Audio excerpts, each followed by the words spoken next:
How to download Google Wallet app on your phone. I'm going to guide you through the process on how to do it. Let's get started.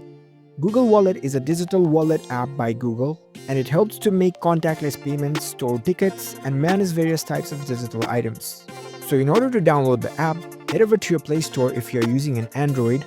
If you're on your iPhone, you can head over to your App Store. Once you're in the store, tap on the search bar and search for Google Wallet. In the search results, you'll see the Google Wallet app icon like this. And right beside that, you can see the install option. Tap on it to download this app on your phone. The download process might take a few moments depending on your internet speed. Once the download is complete, you'll see this open button over here. You can tap on it to launch this app. Now you'll need to select your Google account. Now you can set up your account and explore this digital wallet. So that's how you can easily download the Google Wallet app on your phone. If you found this video helpful, don't forget to give this video a thumbs up and subscribe to our channel for more tech tips. Thank you for watching.